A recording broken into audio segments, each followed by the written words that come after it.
सभी को नमस्कार। मैं आहो पुरुषिका पढ़ रहा था। आहो पुरुषिका वागीश शुक्ल जी की नई पुस्तक है। उस पुस्तक में उन्होंने एक स्थान पर यह चर्चा की है कि अज्ञेय ने उनसे एक बार पूछा कि पोएट के लिए संस्कृत में क्या शब्द है।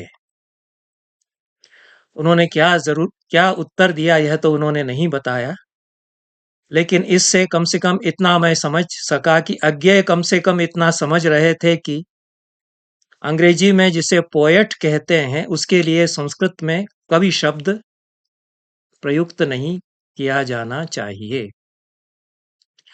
भारतीय साहित्य की, भारतीय परंपरा की जैसी उनकी समझ थी, यह दुरुस्त समझ उनकी थी कि कवि पोएट नहीं होता और पोएट के लिए संस्कृत का कवि शब्द नहीं है।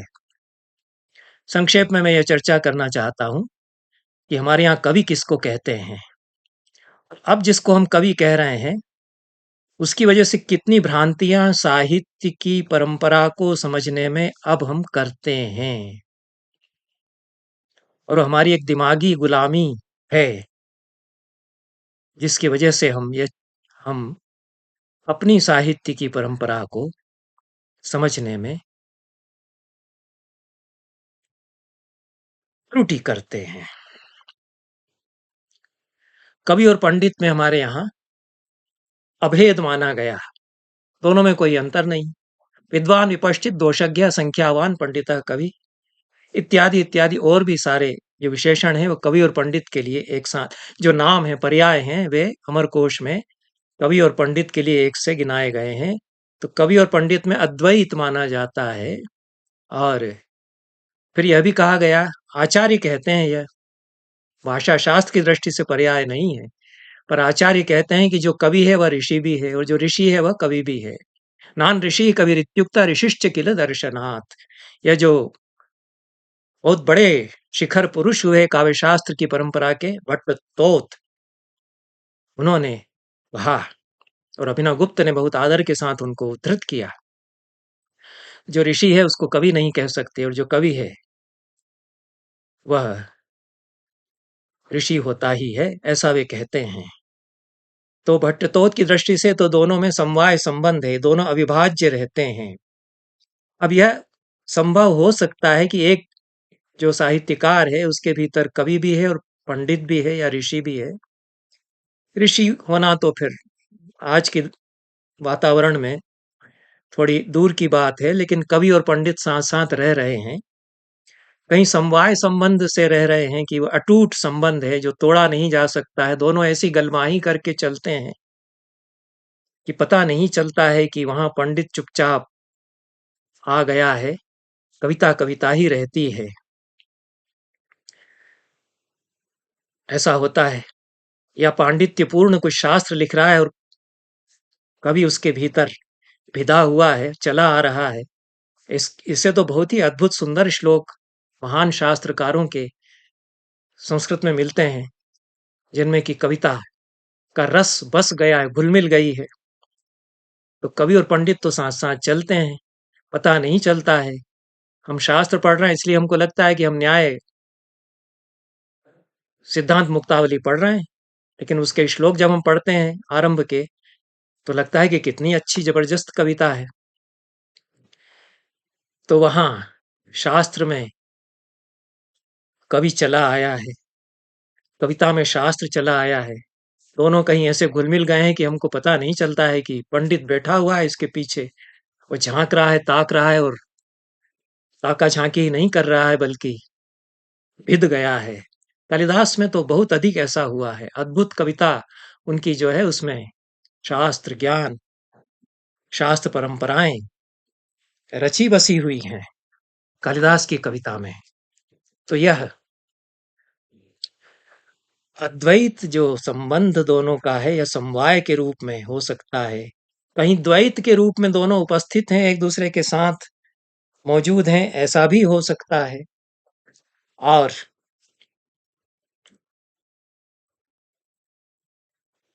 कहीं थोड़ा सा छिटक गया है, दूर दूर कुछ है, कहीं अलग दिखाई पड़ रहा है कि थोपा गया है पांडित्य कविता पर, या शास्त्र में कविताई घुसाई गई है जबरदस्ती, ऐसा भी हो सकता है। ये तीनों प्रकार के संबंध हो सकते हैं कवि और पंडित के, लेकिन दोनों को पर्याय हमारे यहाँ माना गया। यही आदर्श स्थिति है कि जो कवि है वो पंडित होगा, ऋषि भी होगा, और जो पंडित है वह कवि होगा ही, यह भी माना गया। इसलिए हमारी परंपरा में कतिपय ऐसे प्रतिभाशाली आचार्य हुए जो आचार्य के रूप में प्रतिष्ठित हैं, पर वे कवि रहे हैं, मूलतः कवि रहे हैं। आनंदवर्धन कवि थे और आचार्यत्व के मैदान में वे उतरे, कुछ अखाड़ेबाजी वहां पहुंच करके उन्होंने की, लेकिन उनकी भाषा जो हम पढ़ते हैं कन्यालोक में, जो उनकी कारिकाएं हैं,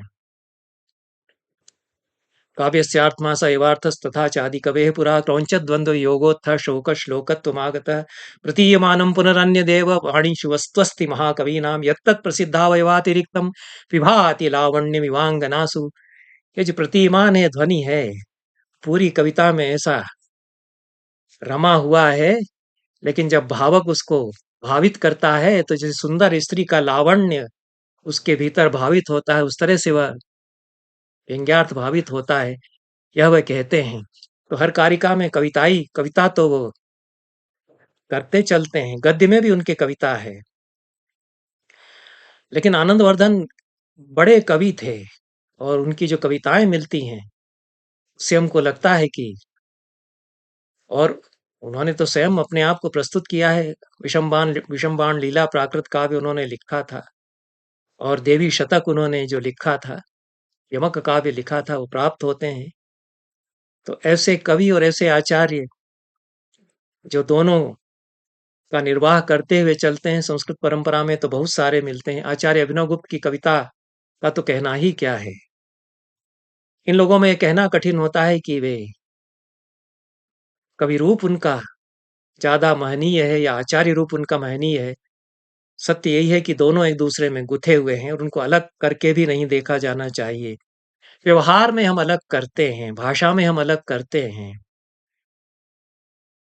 जो रचना प्रक्रिया है उसमें वे दोनों समवेत चलते हैं, चाहे वे शास्त्र लिखें तब भी, चाहे वे कविता लिखें तब भी। और इसके बहुत बड़े उदाहरण नैषधकार श्रीहर्ष हैं, जिनका नैषध चरित महाकाव्य चूड़ांत निदर्शन है कवित्व का भी, और कवित्व में जो शास्त्र ज्ञान आता है उसका भी। तो नैषधम विद्वद औषधम, ऐसा भी कहा गया। विद्वानों के लिए तो दवाई की तरह से है नैषध, लेकिन सरस कविता, वैदर्भी कविता का, सरस कविता का साम्राज्य आद्यंत उसमें ऐसा बना हुआ है, और कैसे उसमें सारे दर्शन आते हैं।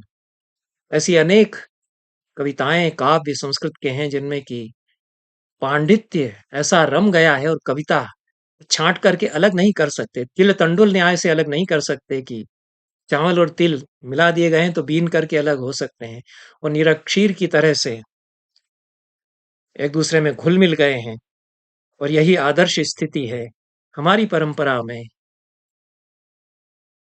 पूरी जो शास्त्र चिंतन की परंपराएं हैं उनको हटा करके कविता नहीं होती, और शास्त्र की परंपरा कविता को हटा करके नहीं बनती। यही है। इसलिए आज की बुद्धि से जब यह प्रश्न किया जाता है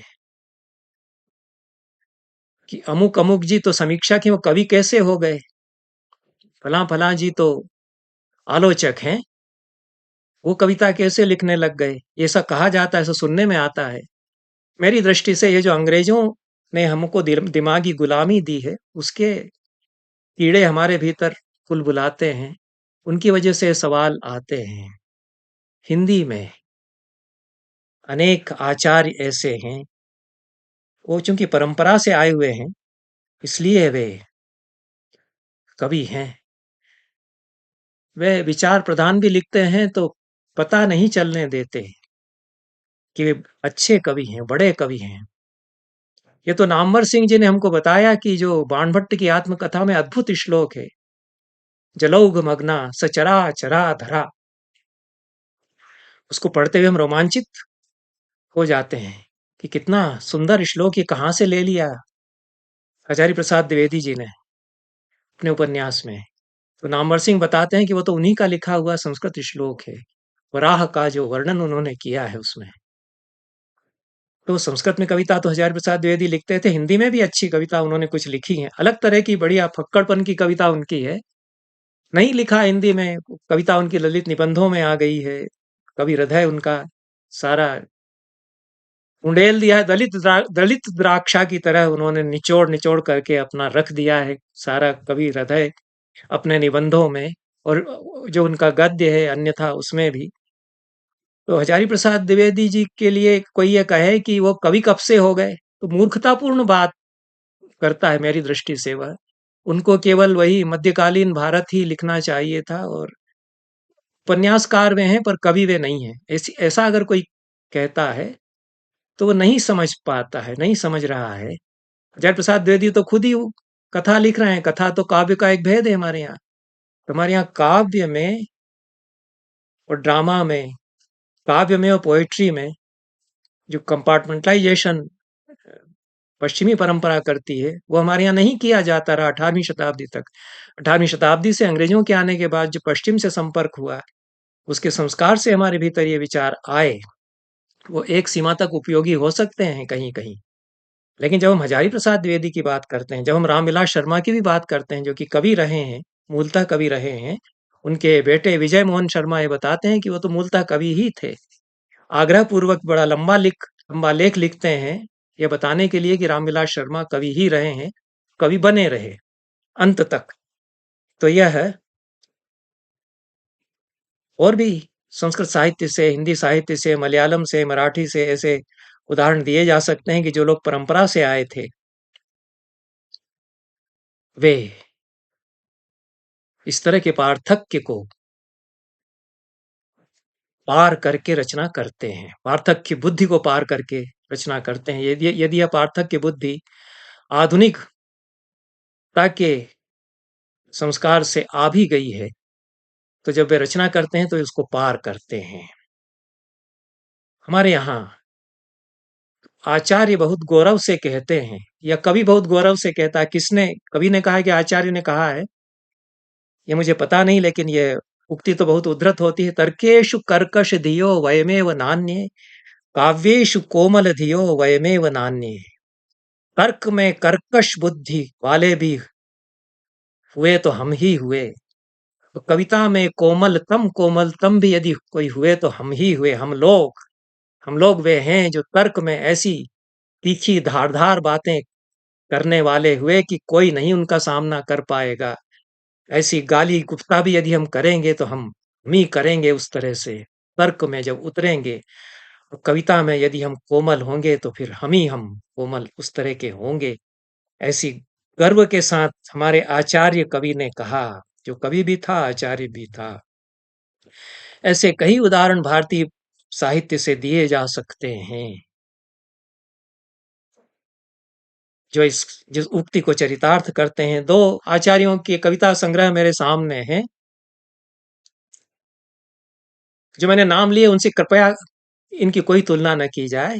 उदाहरण के लिए मैंने नाम ले दिए हैं, आनंदवर्धन हुए, अभिनव गुप्त हुए, और हिंदी में हजारी प्रसाद द्विवेदी हुए या रामविलास शर्मा हुए। यह सिद्धांतिक दृष्टि से उदाहरण दिए जाने के लिए उदाहरण दिए गए हैं कि ऐसा होता आया है। पर दो आचार्य जो मेरे समय के आचार्य भी हैं, वो कवि रहे हैं, वो कवि ही मूलतः हैं ऐसा मुझे लगता है। उनमें से एक विजय बहादुर सिंह हैं, उनके कई कविता संग्रह प्रकाशित हुए हैं, पर समीक्षक आलोचक या आचार्य के रूप में कदाचित वे ज्यादा जाने जाते हैं। मुझे ज्यादा मालूम नहीं है, हिंदी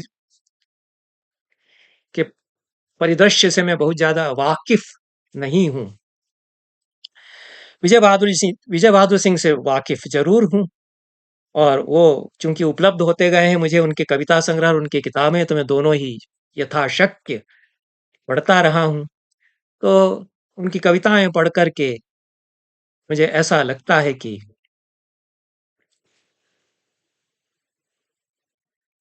कवि और आचार्यत्व दोनों को वे सहेज करके साथ साथ निभाते रहे हैं।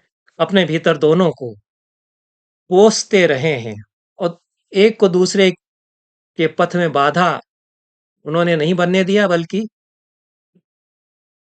एक ने दूसरे को उनके भीतर पोसा। ऐसा मुझे लगता है। किसी को इससे असहमति हो तो तर्क कर सकता है, पर कविता में बहुत खरे होकर के बोलते हैं विजय बहादुर सिंह, और आलोचना में भी बहुत खरे होकर के बोलते हैं।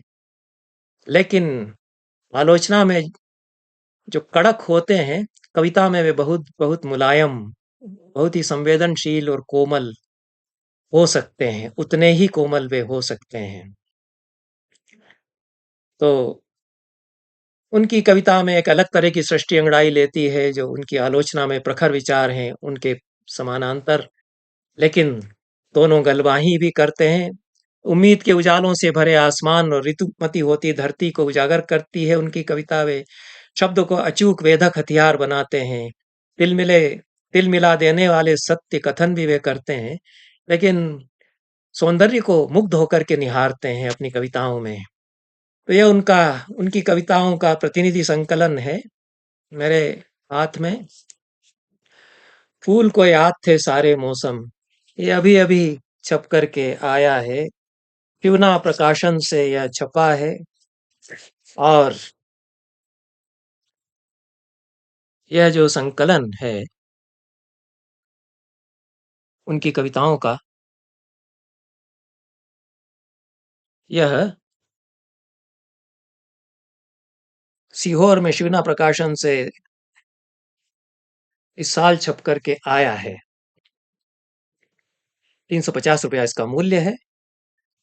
और विजय बहादुर सिंह के पिछले जितने संकलन हैं उनसे चुनिंदा कविताएं इसमें आ गई हैं। 226 पेज का यह संकलन है। मुकम्मल संकलन यह है उनकी कविताओं का। इसके पहले नेपथ्य, मौसम की चिट्ठी, पृथ्वी का प्रेम गीत, पतझर की बांसुरी आदि कविता संकलन उनके छपे हैं। भीमबेटका उनकी बहुत लंबी कविता, महाकाव्यात्मक कविता अलग से भी छपी है।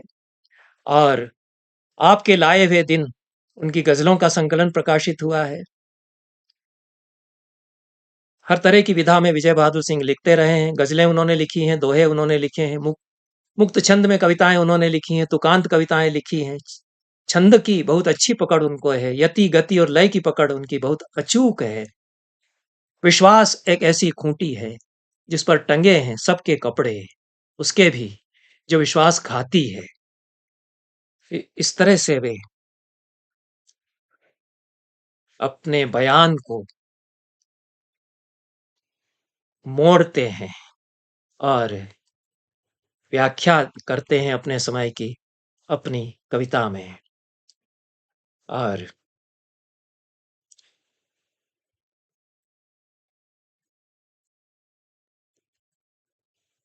समीक्षक और कवि के बीच में अनविति उनकी कविता बनाती बनाती है। उनकी बहुत पुरानी कविता है, आरंभिक, बहुत आरंभ के दौर की लिखी हुई कविता है उनकी, मेरा देश। और उन्हीं के शब्दों में मैं उस कविता का पाठ भी प्रस्तुत करूंगा। उसके कुछ अंशों का लंबी कविता वह है, लेकिन जो कविता की पकड़ है वह तो है। वे बहुत राष्ट्रवादी स्वर में कविता लिख रहे हैं, अपने देश पर कविता लिख रहे हैं। उन्होंने बताया कि गिन्सबर्ग की अमेरिका पर जो कविता उन्होंने विजय मोहन के मुख से सुनी, जो पॉलिटिकल साइंस के प्रोफेसर हुआ करते थे सागर में और हिंदी के कहानीकार भी थे, उससे बहुत हलचल भीतर हुई। और उस दिन उन्होंने फिर वो कविता उनके भीतर चलती रही, और उन्होंने उस दिन फिर कमरे पर पहुंच करके मेरा देश कविता लिखी। 1966-67 में कदाचित ये कविता लिखी गई। तो अपने देश की दशा का वर्णन खूब अच्छी तरह से किया है, रुच रुच कर किया है, और फप्ती कसते हुए भी किया है। अंतिम जो पंक्तियां उसकी हैं, 3 पंक्तियां। मेरा देश कालिदासों सा डाल पर, मेरा देश मस्त है अपने हाल पर। तो यह पूरे संदर्भ जो देश के हैं उनको एक व्याख्या फिर उससे प्राप्त होती है कि मेरा देश ऐसा रहेगा, ऐसा बना हुआ है। तो यह अपने ढंग से देश की छवि अपनी कविता में जो विजय बहादुर प्रस्तुत करते हैं, वो कवि के आंखों से देखी हुई देश की छवि इस प्रकार से होती है। उनकी कविता एक रसता के विरुद्ध सृजनात्मकता का संधान करती है और उनकी मुक्तक कविताओं में महाकाव्यात्मकता आती है, विचार गुथ जाते हैं और कविता बनी रहती है। कविता दबोची नहीं जाती है, जो उनका चिंतन विचार है उसके द्वारा ये जो खांचे बनाए गए हैं कि चिंतक चिंतक अपने अलग रहे और कवि अपना अलग रहे, ये भारतीय परंपरा ये खांचे नहीं स्वीकार करती है। विजय बहादुर जी उस परंपरा के करीब पहुंचते हैं इस दृष्टि से। ये महाकाव्यात्मक कविताएं भी उन्होंने लिखी हैं। प्रमोद शंकर उनकी कविता, जमुना चौबे पर उनकी कविता, माँ पर उनकी कविता जो बड़ी कविता है, अपने ढंग की अच्छी कविता है। माँ पर जितनी कविताएं लिखी गई हैं, वे व्यास शैली का भी प्रयोग करते हैं, समास शैली का भी प्रयोग करते हैं। कहीं बहुत नपे तुले शब्दों में एक दो पंक्तियों में वे कविता बनाते हैं। उनकी बहुत सारी कविताएं दो तीन पंक्तियों की हैं, वे भी टूटी पंक्तियां हैं मुक्तक छंद में, लेकिन कविता उनमें होती है, बनती है। और उनकी बहुत सारी कविताएं छंदों में हैं, बहुत लंबी कविताएं भी हैं और बहुत रागात्मक संवेदनशील मन से भी वे कविताएं लिखते हैं। प्रेम कविताएं भी वे लिखते हैं, आधुनिक विषयों पर भी वे लिखते हैं, आधुनिक राजनीति पर भी वे लिखते हैं, लेकिन कवि के रूप में ही लिखते हैं।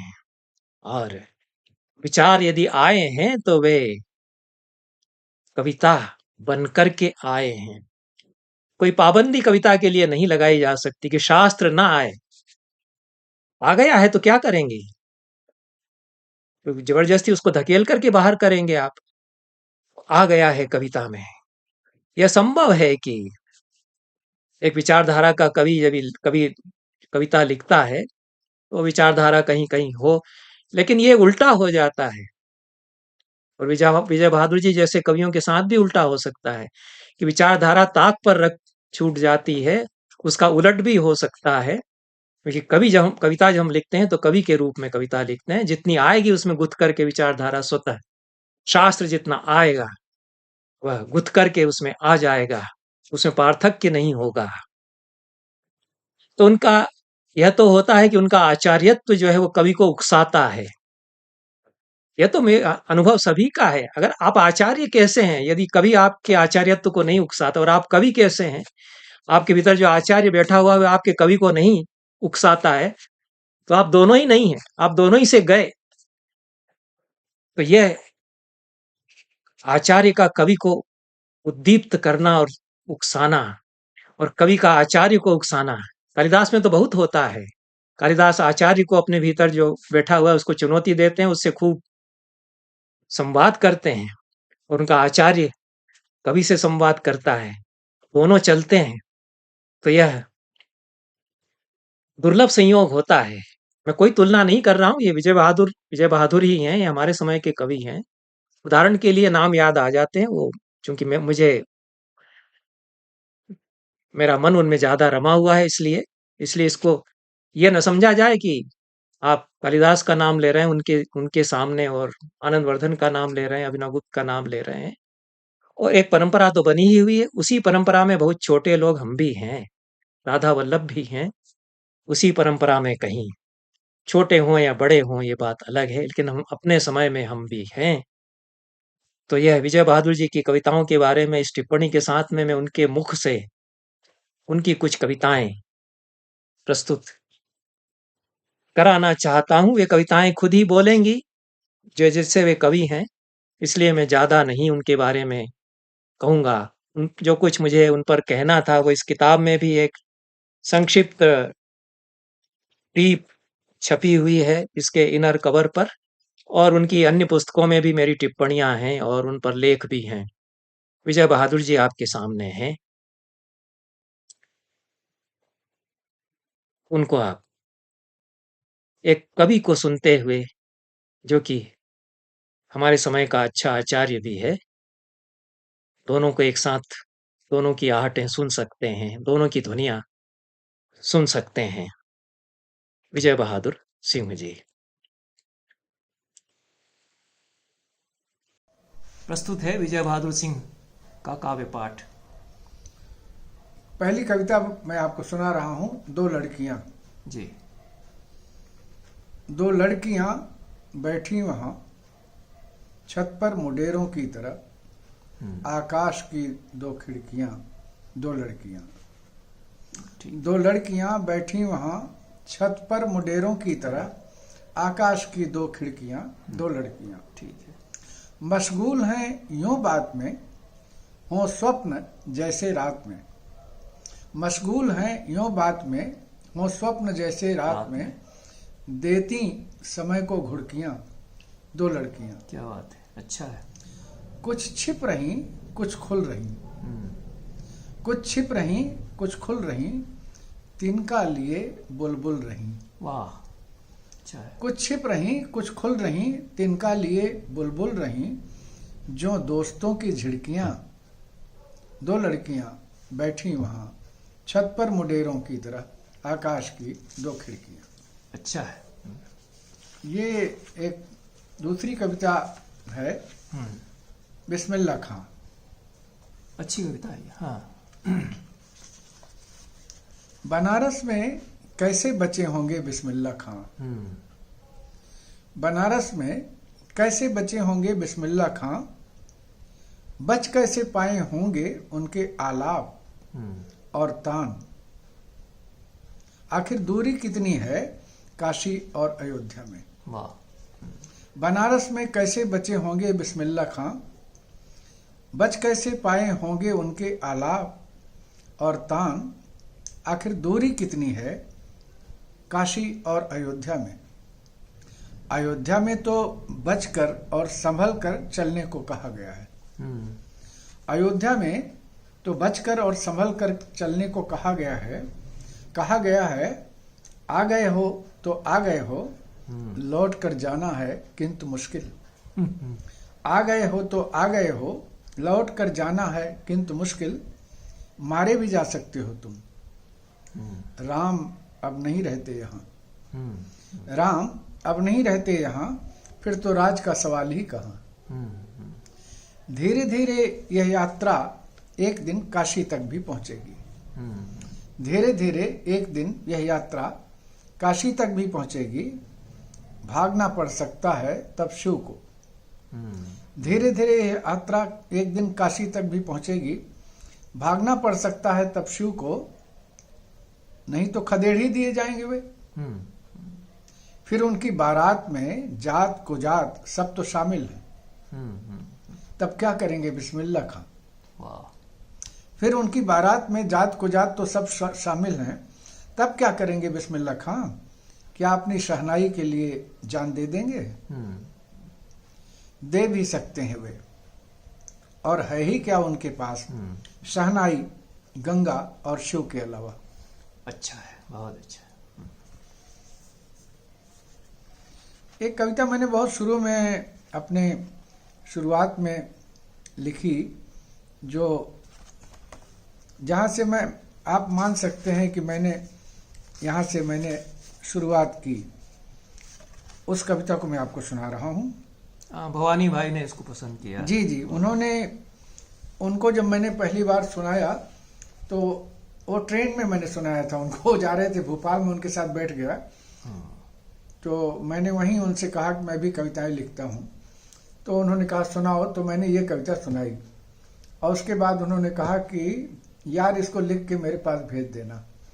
तो जब नंद चतुर्वेदी ने बिंदु निकालना शुरू किया, तो उसके दूसरे अंक में उन्होंने एक योजना बनाई कि एक बहुत सीनियर पोएट, एक बिल्कुल यंग पोएट, ठीक, दोनों की प्रिय कविताएं, अपनी प्रिय कविताएं आप भेजिए। तो एक दिनकर जी की कविता उन्होंने चुनी थी और दूसरी मेरी। तो ये मैंने किस्सा है इसके पीछे, लेकिन कविता तो मैं पहले लिख चुका था। सुना मैं उनको रहा था 71 में, लेकिन कविता ये 1967 फरवरी की है। मेरे देश को गालियां मत दो, मेरा देश कल्पना है। मेरे देश को गालियां मत दो, मेरा देश कल्पना है। धरती के आंगन में एक अल्पना है। मेरा देश नदियों में बहता और ऋतुओं में हंसता है। मेरा देश नदियों में बहता और ऋतुओं में हंसता है। मेरा देश रोज रोज दुर्भाग्य के दलदल में धंसता है। मेरा देश मुसंडे साधुओं का है, पेटू महाजनों का है। मेरा देश गंगा है, नंगा है, मन की कठौती में चंगा है। वाह, अच्छा। मेरा देश नेता है, अभिनेता है, इसके खम गए कंधों पर हंसता है। सतयुग है, द्वापर है, त्रेता है। मेरा देश जलाओ तो जल जाएगा, मेरा देश पुकारो तो हकलाएगा। मेरा देश स्वामी भक्तों सा पूंछ हिलाता है, और कहीं वह क्षुब्ध हो गया, जली कभी कोई चिंगारी। मेरा देश कफन को सिर से बांधकर ताजमहल को आग लगाता है। वाह। नागों सा फुफकार मारता सड़कों पर, नागों सा फुफकार मारता सड़कों पर।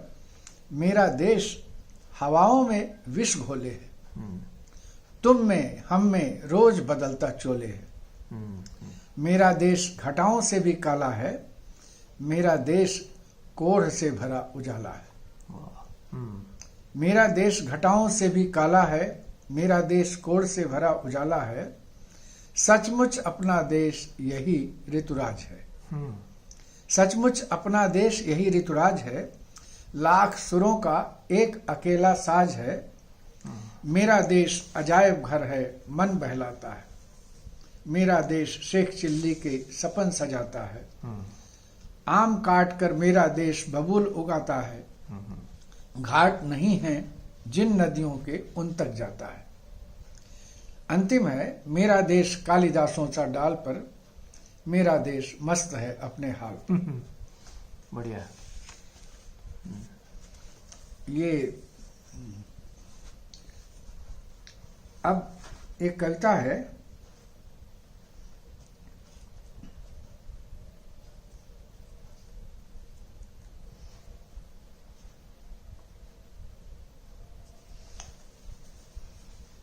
एक कविता है, इसका शीर्षक है सोनाबाई।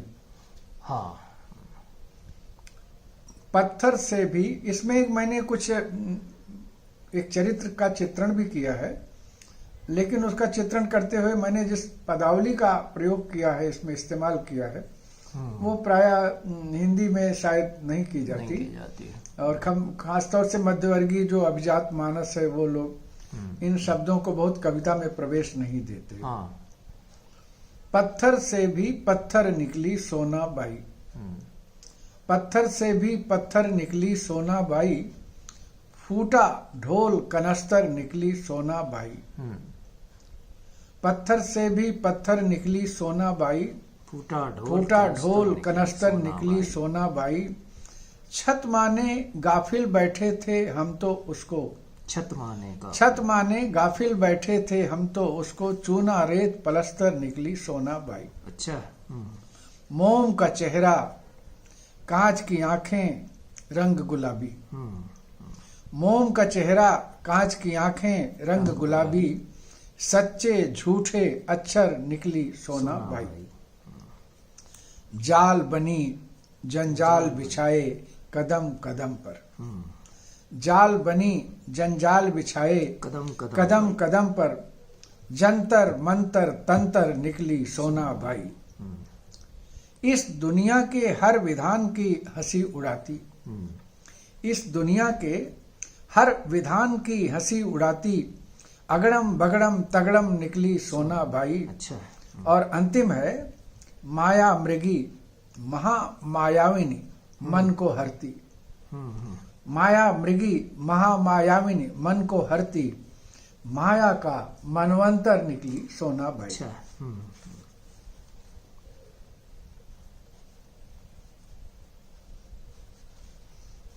एक कविता है जो हर दौर में हम ही। हाँ हाँ। ये वस्तुतः कलाकार और समाज के उन रिश्तों में और कलाकार की अपनी रहन सहन। जैसे मीरा ने कहा कि हम तो किसी की परवाह नहीं करते, मैं ढोल बजाकर, मैंने जो कुछ किया है ढोल बजाकर किया है। कहा करी है कोई। हाँ, मायरी मैं तो लियो गोविंदा मोल। गोविंदा मोल, कोई कहे मोहंगो कोई कहे सिंहो, लियो री बजंता ढोल। बजंता ढोल। हाँ, तो ये जो तेवर है कलाकार का, उसको मैंने अपने शब्दों में कहने की कोशिश की है। ठीक। खाका खाका हम ही ने किया तैयार, खाका हम ही ने किया तैयार, हम ही ने गढ़ी खूबसूरती। खाका हम ही ने किया तैयार, हम ही ने गढ़ी खूबसूरती, प्यार सबसे पहले शुरू किया हम ही ने। ठीक। हम ही सबसे पहले हुए कुर्बान। प्यार सबसे पहले शुरू किया हम ही ने, हम ही सबसे पहले हुए कुर्बान। दुनिया ने की जब शिकायत, हम ही माने गए कसूरवार। दुनिया ने की जब शिकायत, हम ही माने गए कसूरवार। करम सबसे ज्यादा गिनाए गए हमारे ही, करम सबसे ज्यादा गिनाए गए हमारे ही, कोसा हमें ही गया भरपूर। अंतिम है, हम भी रहते रहे हर दौर में। क्या बात है। हम भी रहते रहे हर दौर में, जैसे रहते रहना था हमें। हम भी रहते रहे हर दौर में, जैसे रहते रहना था हमें।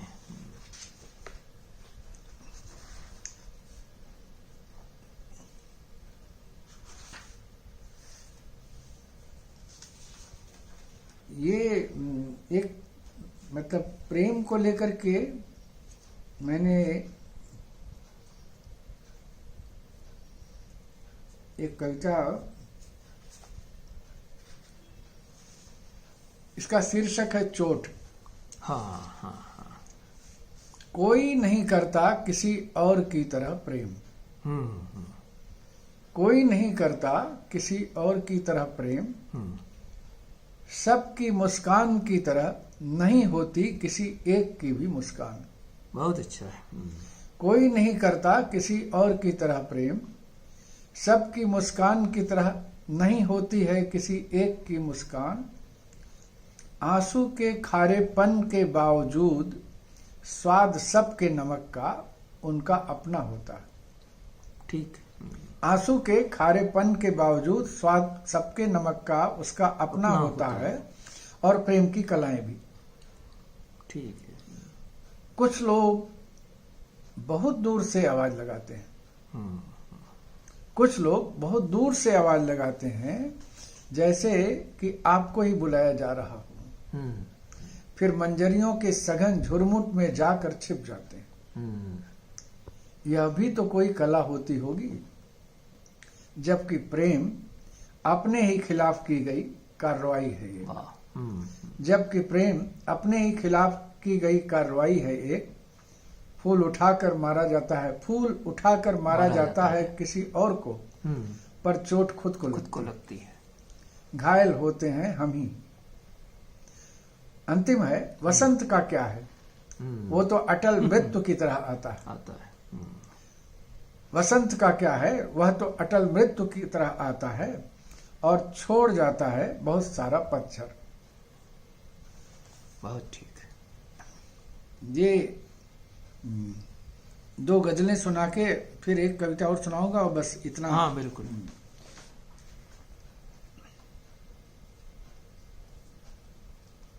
हाँ, वो मैं भूल ही गया।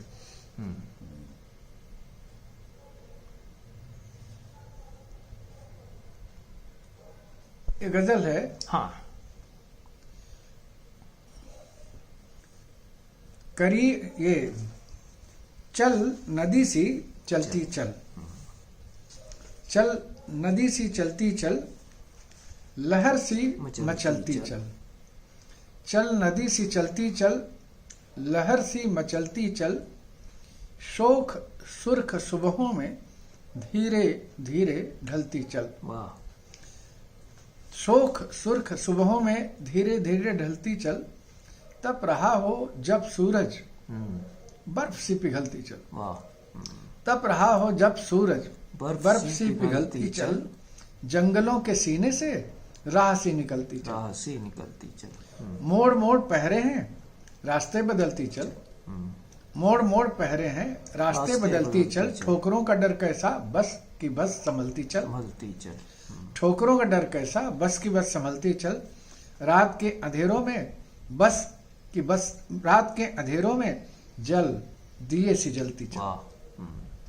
दूर तक है खामोशी याद सी टहलती चल, क्या बात है। दूर तक है खामोशी याद याद सी सी टहलती टहलती चल। चल। चल नदी सी चलती चल, लहर सी मचलती चल।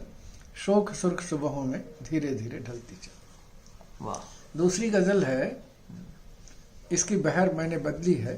ठीक है। करीब मेरे मगर खुद के आसपास हो तुम, करीब मेरे मगर खुद के आसपास हो तुम। लहकती बुझती हुई आग की उजास हो तुम, करीब मेरे मगर खुद के आसपास हो तुम। लहकती बुझती हुई आग की उजास हो तुम। चहकते गाते परिंदे की तुम खामोशी हो, चहकते गाते परिंदे की तुम खामोशी हो। खिली सुबह की तरह शाम सी उदास हो तुम। वाह। अच्छा है। अच्छा। चहकते गाते परिंदे की तुम खामोशी हो। खिली खिली सुबह की तरह शाम सी उदास हो तुम। हजार चुप से घिरी हलचलों के घेरे में, वाह। हजार चुप से घिरी हलचलों के घेरे में। रुकी रुकी सी हिचकती सी कोई सांस हो क्या तुम। बात है। अच्छा है। हजार चुप से घिरी हलचलों के घेरे में। रुकी रुकी सी हिचकती सी कोई सांस हो तुम। बने नहीं कि टूट जाए एक बुत जैसे, बने नहीं कि टूट जाए एक बुत जैसे। इतनी आम इतनी खास हो तुम। क्या है। अच्छा है। और आखिरी है, कभी निगाह की हद में कभी होकर बेहद। वाह। कभी निगाह की हद में कभी होकर बेहद। कभी यकीन में ढलती कभी कयास हो तुम। बहुत अच्छा है। कभी निगाह की हद में कभी होकर बेहद। हाँ। कभी यकीन में ढलती कभी कयास में हो तुम, कभी कयास हो तुम। वाह। अब ये जो दो कविताएं हैं उनमें से एक आपने वो कहा जो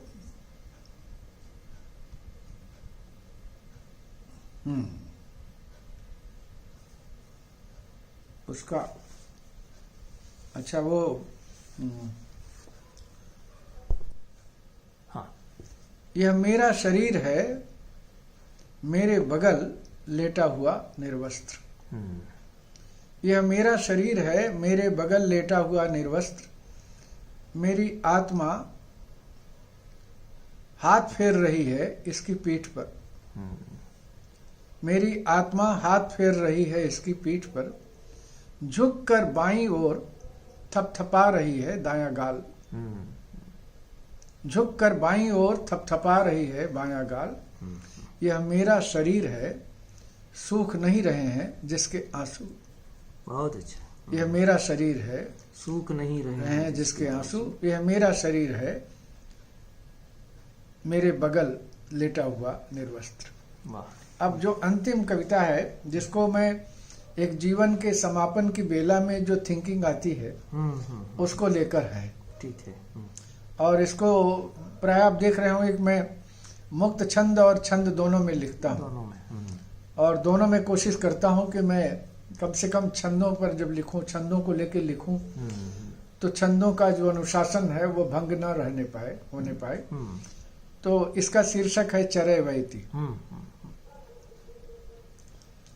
खूब खेला हुआ रंगरेला हुआ, खूब खेला हुआ रंगरेला हुआ। रात भर साथ सपनों का मेला हुआ। खूब खेला हुआ रंगरेला हुआ। रात भर साथ सपनों का मेला हुआ। जितना रोया हंसा उतना उतना धंसा। क्या बात है। जितना रोया हंसा उतना उतना फंसा। इस तरह रह गया मैं धंसा का धंसा। अब कसर क्या बची। अब कसर क्या बची। अब कसर क्या बची। जितना नाचा नची दिन गए अब तो गिनती की सांसें बची। वाह। अब कसर क्या बची जितना नाचा नची, दिन गए अब तो गिनती की सांसें सांसें बची। जो भी सांसें बची कुछ नुची कुछ खुची, साथ उनका भी ले जो उस सांसें बची। जो भी सांसें बची कुछ नुची कुछ खुची, साथ उनका भी ले जो उस सांसें बची। जो भी आया गया गीत गाया गया, वो जो अपना था वो जो पराया गया। कुछ तो जगते गए कुछ जो सोते गए, हंसते हंसते गए रोते रोते गए। चल बहाना न कर, चल बहाना न कर, नाना नाना न कर, आना कानी न कर, रोना गाना न कर। चल उठा अपनी कमली कमंडल उठा, चल उठा अपनी कमली कमंडल उठा, अपना सूरज उठा तारा मंडल उठा। चल उठा अपनी कमली कमंडल उठा, अपना सूरज उठा तारा मंडल उठा। अपना झोला उठा अपना झंगर उठा, जाने कब से बधा अपना लंगर उठा। अपना झोला उठा अपना झंगर उठा, जाने कब से बधा अपना लंगर उठा। उठ झमेला न कर, उठ झमेला न कर, जो हुआ सो हुआ। उठ झमेला न कर, जो हुआ सो हुआ, देख तो किस कदर थक चुका ये सुआ। उठ झमेला न कर, जो हुआ सो हुआ, देख तो किस कदर थक चुका ये सुआ। खोते पाते तू चल, रोते गाते तू चल, खोते पाते तू चल, रोते गाते तू चल, जितनी जल्दी हो संभव यहाँ से निकल। ये है। बहुत अच्छा है। दूसरी किताब मेरे हाथ में यह शांति पर्व है। आशीष त्रिपाठी इसके प्रणेता हैं, कवि हैं। आशीष त्रिपाठी भी मूलतः कवि हैं। वे यह आग्रह करते भी हैं कि मैं तो कवि ही रहा हूं, और एक समीक्षक के रूप में वे जाने जाते हैं। वे भी प्रोफेसर हैं। विजय बहादुर जी तो प्रोफेसर रहे हैं, आचार्य हैं ही। आशीष त्रिपाठी जी भी आचार्य हैं और काशी हिंदू विश्वविद्यालय के हिंदी विभाग में प्रोफेसर हैं।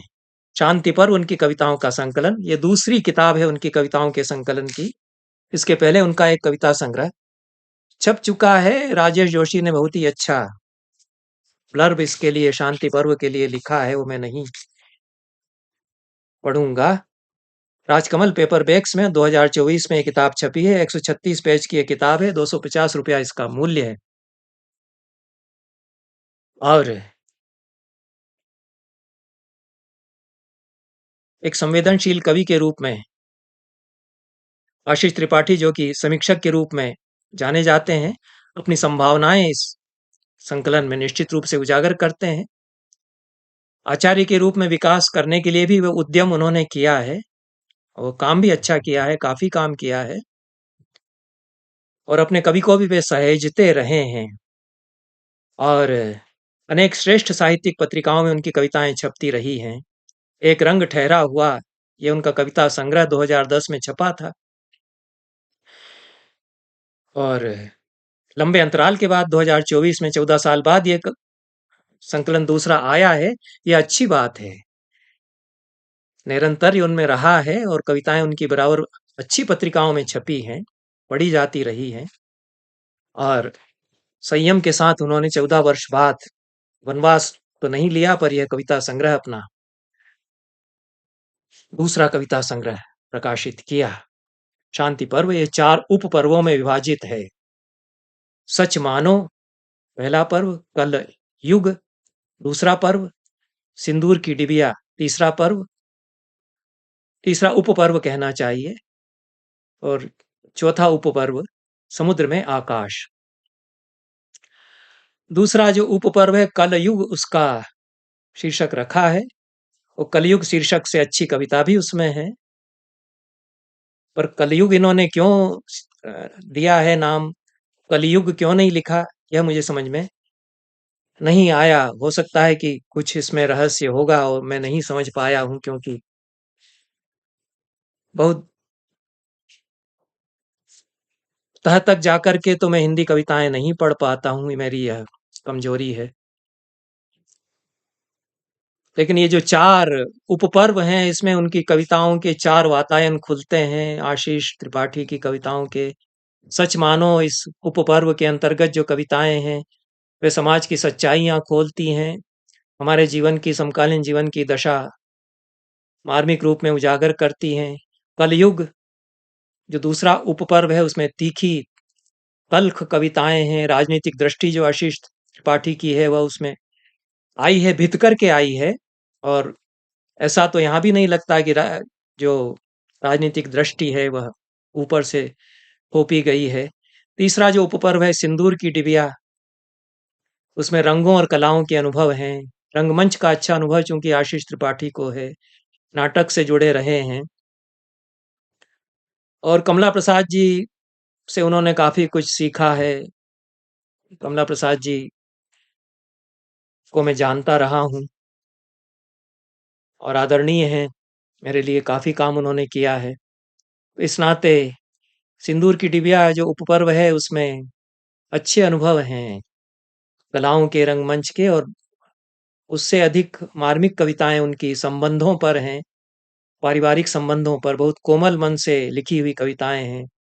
जो चौथा उपवर्ग उपपर्व है समुद्र में आकाश, उसमें अंतरंग अनुभूतियों की कविताएं हैं। कवि का आंतरिक दृश्यालेख है, इंटरनल लैंडस्केप है।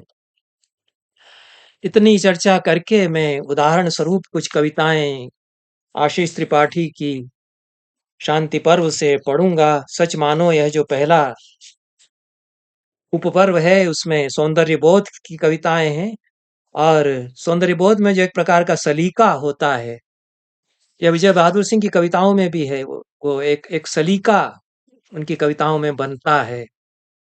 और कम कवि जो हमारे समकालीन समाज के हैं, नए युवा कवि के, युवा पीढ़ी के, वो उस तरह का सलीका बनाए रख पाते हैं। और जो जीवन छूट गया है उसकी तलाश आशीष त्रिपाठी करते हैं इसकी कविता में।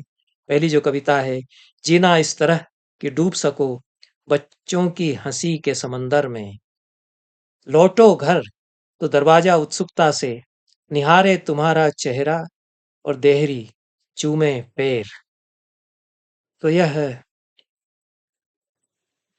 जो स्पंदन है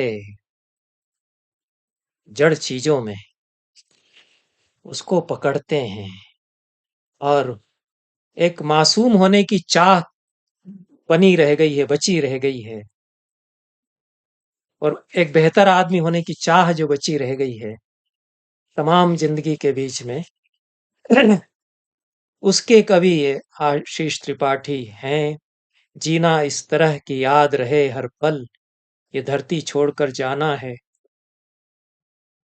बच्चों के लिए कच्चे अमरूद की तरह गोल और पुष्ट। कुछ इमेजरी ले ली है कच्चे अमरूद वगैरह की, लेकिन अच्छा उसको इसमें उन्होंने टांका है। और मेरी आत्मा कविता है दूसरी कविता। इसमें अतीत की स्मृतियां भीतर सांसें लेती हैं आशीष त्रिपाठी की कविताओं में। वो मेरी आत्मा शीर्षक जो कविता है, या इसमें इसी तरह की स्मृतियां खुलती हैं। और सबसे अच्छी बात यह है कि निसर्ग को, जो धरती है, धरती की खूबसूरती है, पेड़ पौधे, हरियाली वगैरह, उसको वे उन्मुक्त दृष्टि से निहारते हैं, आंखें खोलकर निहारते हैं, उत्फुल्ल भाव से निहारते हैं, और कविता रचते हैं उससे, संगीत और लय बनाते हैं उससे। जिंदगी फिर यह कविता है, तीसरी कविता इसमें। पहले उपपर्व में इस विलंबित लय में कितना सुंदर सब कुछ, न कहीं जाने की हड़बड़ी है, न कुछ खोने का भय, भटियार की किसी पुरानी बंदिश सी जिंदगी धीरे धीरे सीजती है मेरे भीतर। अब राग भटियार अच्छे गायक का गाया हुआ यदि सुना हो, तो फिर उससे जो विलंबित लय की समझ आती है, और आज की जिंदगी की हाफादाफी में विलंबित लय पकड़ने की जो कोशिश है, उससे फिर कविता इस प्रकार से बनती है। तो यह उस प्रकार की कविता है। और संगीत का प्रेम आशीष त्रिपाठी की कविताओं में व्यक्त होता है। बिस्मिल्लाह खान को समर्पित एक कविता है। मैंने विजय बहादुर सिंह की कविता की अभी चर्चा की है। बिस्मिल्लाह खान पर उनकी बहुत अच्छी कविता है, लेकिन वो अलग तरह के तेवर की कविता है और संगीत प्रेम की बजाय उसमें अलग एक तरह से चिंताएं हैं हमारे समय की। पर आशीष त्रिपाठी तो संगीत प्रेमी होने के कारण किस प्रकार से भगवान का पवित्र घर लगती है बिस्मिल्लाह खान की देह, ऐसा वे अनुभव करते हैं। वे लोगों के दुखों के बारे में बताते हैं। दुख और करुणा की छायाएं उनकी कविताओं में आती हैं और रस की बसाहट होती है आशीष त्रिपाठी की कविता में। व्यभिचारी भाव बहुत आते हैं। चिंता, ग्लानि, असूया, निर्वेद, यह जो है व्यभिचारी भावों का जो पूरा केमठ है, पुंज है, वह उनकी कविताओं में एक तरह से तरंगों की तरह उठता गिरता है। एक सुबह अस्पताल, इसमें लोगों के जो दुख हैं वो अच्छी तरह से पकड़े गए हैं अस्पताल के भीतर। और सभी कविताओं में इसी प्रकार की कविताएं हैं। यह और भी जो कविताएं इसकी हैं, उनके होने से शीर्षक कविता है इसमें। और जिंदगी से जो जुड़ाव है, यह मुझे अच्छा लगा कि जो जीवन है और जीवन का जो राग सौंदर्य है, उससे जुड़ाव आशीष त्रिपाठी स्थापित करते हैं। समीक्षा में वो जो भी करते हो उसके बारे में मुझे ज्यादा जानकारी नहीं है, लेकिन यह कोविड में तालाबंदी के समय जो कक्षाएं खाली नजर आती थीं, विश्वविद्यालय के एक अध्यापक को यह बहुत ही मन को छूने वाली कविता है। और ईमानदारी कम से कम कविता में जो कवि है उसकी झलकती है कि कक्षाओं का जो सूनापन है, कि कक्षाओं में कोई नहीं है, ये जिस तरह से कोंचता है एक अध्यापक को।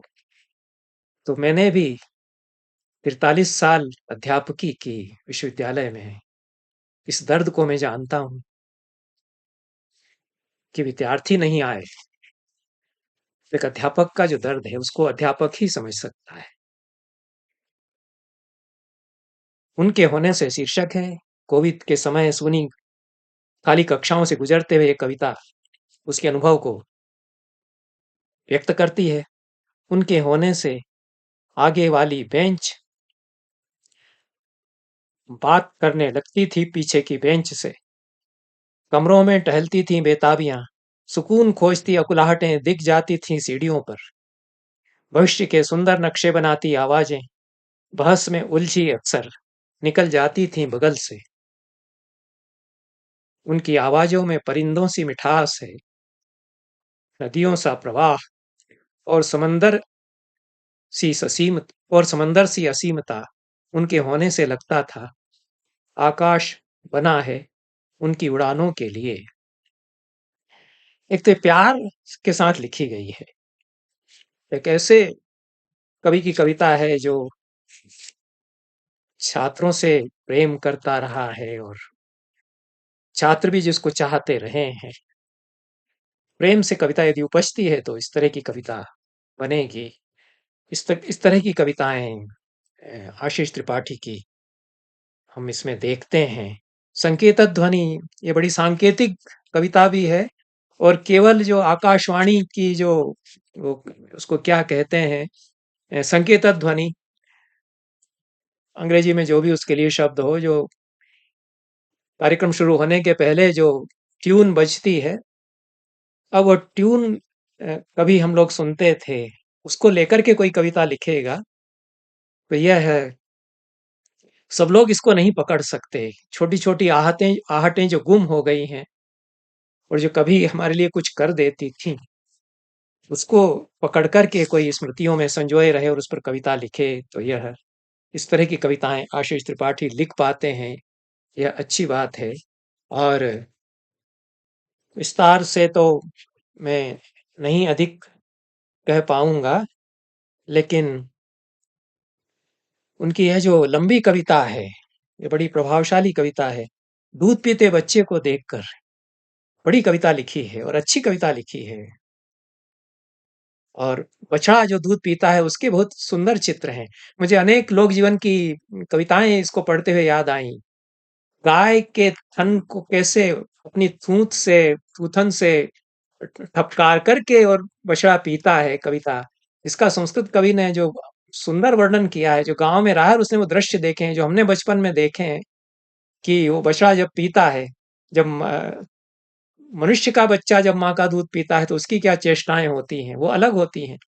गाय का बछड़ा जब पीता है दूध, और केवल स्वभावोक्ति नहीं है, ये जो राग और ममता है और वात्सल्य है, उसके चित्र फिर ये कविता देखते हैं। और किस प्रकार से दूध पीते बच्चे को घर में देख करके कितनी स्मृतियां आती हैं, इतिहास झांकता है, दाई माताओं की स्मृतियां आती हैं, जिन्होंने अपने हिस्से का दूध राज परिवार के बच्चे को पालने के लिए पिला दिया था। फिर अंत में जो एक धरती ही गाय है, तो बड़ी कविता इस दृष्टि से बन जाती है। केवल दूध पीते बच्चे को देख करके कितनी कितनी स्मृतियों के तार झंकृत होते हैं, और पुराण पूरा हमारा इतिहास, जहाँ धरती की कल्पना एक गाय के रूप में की जाती है और एक गाय के रूप में धरती उपस्थित होती है, उसको एक कविता प्रस्तुत करती है। और भाषा की चमक है, अपने समय को प्रस्तुत करते हैं, अपने समय की तीखे जो अनुभव हैं, तनाव हैं, उनको भी प्रस्तुत करते हैं, जहाँ उजली ऋचाएं भाषा के बाहर फेंक दी गई हैं। और अपने समय को गूंथते हुए अतीत में बदलते हैं, अतीत को वर्तमान में बदलते हैं। यह जो कलयुग कविता है, उसमें इसको बैक कवर में भी उद्धृत किया गया है। यह उस युग की बात है जब भाषा से सौम्यता, उदारता, विनम्रता जैसे शब्दों का लोप हो गया था। सहनशीलता और सहिष्णुता बस राजनैतिक अनुष्ठानों में बाकी थे। हर आदमी के हाथ में एक पुरातन लोकनायक का धनुष था, जिसकी प्रत्यंचा तनी हुई थी। भय से उपजती है प्रीत समाज का आदर्श वाक्य था। प्रेम पर नैतिक पाबंदियां थीं। सहनशीलता कमजोरी का लक्षण, रौद्र और वीर सबसे प्रमुख रस, श्रृंगार छिछोरेपन का सूचक, उदारता दोमुहेपन का लक्षण मान ली गई थी। सिर्फ पुरस्कार के लिए कविताएं लिखने वाले कवि राजकवि थे। फिर भी कविता पर संदेह किया जाता था, क्योंकि उसमें भाषा के गुणों का उपयोग करने की शक्ति शेष थी, इत्यादि। तो यह सिंदूर की डिबिया जो उपपर्व है, इसमें जैसा मैंने कहा कि उसमें रंगमंच और नाटक को लेकर के कुछ कविताएं हैं। कालिदास पर कविता है उसमें, पर वो कालिदास जिनको मैं जानता हूँ उस पर कविता नहीं है। वो मोहन राकेश के आषाढ़ का एक दिन में जो कालिदास है उन पर कविता है, और अच्छी कविता है, बहुत अच्छी कविता है। और यह विरल अनुभव एक आषाढ़ का एक दिन की रंग प्रस्तुति को देखते हुए जो हो सकता है, एक संवेदनशील कवि को जो रंग कर्म से भी जुड़ा रहा हो, यह उस प्रकार का अनुभव यह देती है। और आषाढ़ का एक दिन तो आधुनिक रचनाकार का जो संघर्ष है उसको लेकर के कालिदास अवश्य उसके पात्र हैं, पर उसको लेकर के वह लिखा गया है। और मल्लिका का संबोधन पूरी कविता में है कालिदास के लिए। जिन्होंने आषाढ़ का एक दिन पढ़ा है मोहन राकेश का नाटक, वो तो इस कविता को सराह सकेंगे निश्चित रूप से। जिन्होंने नहीं पढ़ा है वे भी कदाचित सराहेंगे। पर मल्लिका कहती है, बातें करते करते अचानक तुम ठिठक गए थे, एक आवाज सुनकर। वह मेरी बेटी के रोने की आवाज थी। मेरी छोटी सी जिंदगी से बस यही एक कविता उभरी, उसे देखा उसे देखा तक नहीं तुमने। यह तो मल्लिका का जो अनुभव है आषाढ़ का एक दिन में, उसको सुंदर शब्द दिए गए हैं, मार्मिक शब्द दिए गए हैं, पर जो अंत है जिस प्रकार से विजय बहादुर सिंह अपनी कविताओं में अंतिम पंक्तियों में पहुंच करके पूरा परिप्रेक्ष्य देते हैं कई बार, तो यहाँ जो अंतिम पंक्तियां इस कविता की हैं, तो केवल यह नहीं रह जाता कि आषाढ़ के एक दिन के कालिदास पर यह कविता है, क्योंकि अंतिम पंक्ति में कहते हैं, अंतिम पंक्ति में मल्लिका कहती है, आज जाना मैंने, तुम कभी कोई लोरी नहीं लिख सके कालिदास। आज जाना मैंने, तुम कभी कोई लोरी नहीं लिख सकते कालिदास। ये तो बहुत बड़ी टिप्पणी कराई गई है, मल्लिका के मुंह से कराई गई है, और आशीष त्रिपाठी ये कराते हैं, तो काफी कुछ वे अपनी कविता में कर देते हैं। इतना ही कहकर के मैं दोनों कवियों पर जितनी चर्चा मैं कर सका उसको समाप्त करता हूं। सभी को बहुत बहुत धन्यवाद। नमस्कार।